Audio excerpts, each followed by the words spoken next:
हमारा चंद्रयान-3 चांद पर तिरंगा फहराने और इतिहास रचने से महज चंद कदम ही दूर है। 3 दिन के बाद वो घड़ी आने वाली है जब चंद्रमा पर तिरंगा लहराएगा।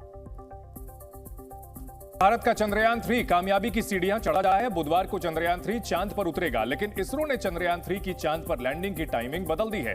पहले चंद्रयान-3 को 23 अगस्त को शाम 5:47 पर चांद पर लैंड करना था, लेकिन इसरो ने नई टाइमिंग जारी की है, जिसके मुताबिक अब चंद्रयान-3 23 अगस्त को शाम 6:04 पर चांद पर लैंड करेगा।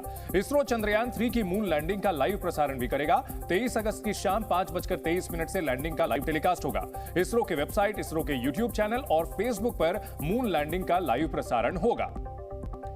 भारत का चंद्रयान-3 चांद के दरवाजे तक पहुंच चुका है। चंद्रयान-3 चांद से सिर्फ 25 किलोमीटर की दूरी पर मौजूद है।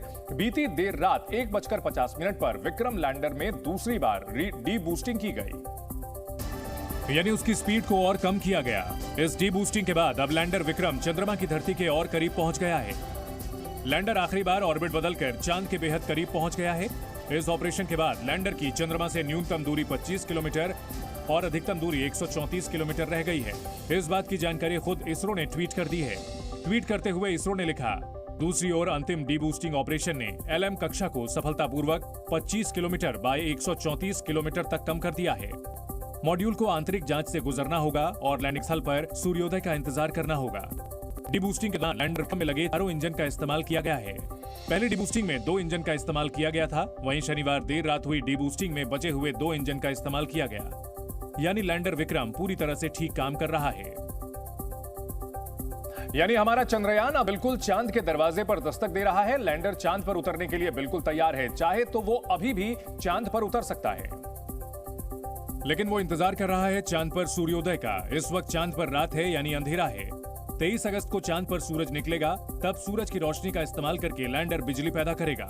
लैंडर और रोवर दोनों में सोलर पैनल लगे हुए हैं, जो सूरज की रोशनी से पावर जनरेट करेंगे।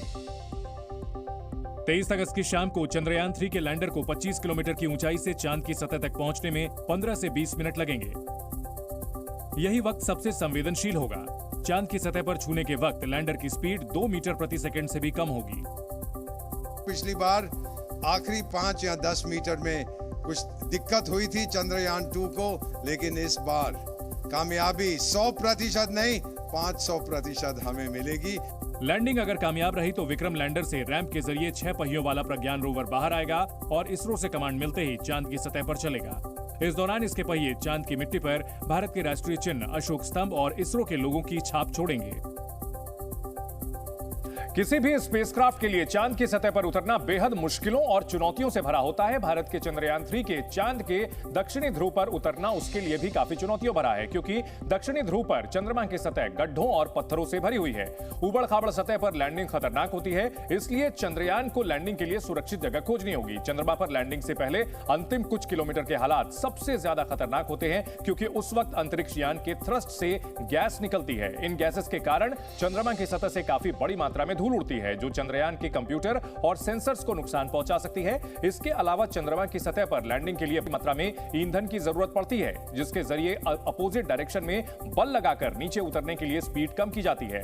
लैंडिंग इसलिए भी चुनौतियों से भरी है, क्योंकि चंद्रमा पर पृथ्वी के मुकाबले वातावरण करीब 8 गुना हल्का होता है। ऐसे में पैराशूट के जरिए भी किसी अंतरिक्ष यान को चांद पर नहीं उतारा जा सकता। इस बार इसरो ने पुरानी गलतियों से सबक लेते हुए सुरक्षा के पूरे इंतजाम किए हैं। 2019 में चंद्रयान-2 की क्रैश लैंडिंग हुई थी, इसलिए इस बार इसरो के वैज्ञानिकों ने चंद्रयान-3 मिशन की सफलता के लिए लैंडर की तकनीक और बनावट में बड़ा बदलाव किया है। विक्रम लैंडर के पैरों को बहुत मजबूत बनाया गया है। लैंडर को कई प्रयोगों से गुजारकर उसे तैयार किया गया है। लैंडर को कई फीट की ऊंचाई से गिराकर भी टेस्ट किया गया है। अगर विक्रम को किसी बड़े गड्ढे में भी लैंडिंग करनी पड़ी तो भी उसे कोई मुश्किल नहीं आएगी। लैंडर के बाहर एक खास कैमरा लगाया गया है, इसे लेजर डॉपलर वेलोमीटर कहते हैं। लेजर की रोशनी लगातार चांद को छूती रहेगी। इससे इसरो के कंट्रोल रूम में बैठे वैज्ञानिकों का इस पर पूरा नियंत्रण। दुखद हादसे ने रूस के मिशन लूना 25 का अंत कर दिया। खबरों के मुताबिक तकनीकी खराबी की वजह से लूना 25 अपना काम शुरू भी नहीं कर पाया और क्रैश हो गया। लूना प्री लैंडिंग कक्षा में एंट्री लेने से पहले फेल हो गया। वहीं अब दुनिया भर की निगाहें भारत के मिशन चंद्रयान-3 पर टिकी हैं। पूरी दुनिया को उम्मीद है कि भले ही लूना 25 फेल हो गया हो, लेकिन चंद्रयान-3 अपने लक्ष्य की ओर सधे हुए कदमों के साथ धीरे धीरे आगे बढ़ रहा है। चंद्रयान 3 23 अगस्त को चांद को छुएगा और नया इतिहास रचेगा।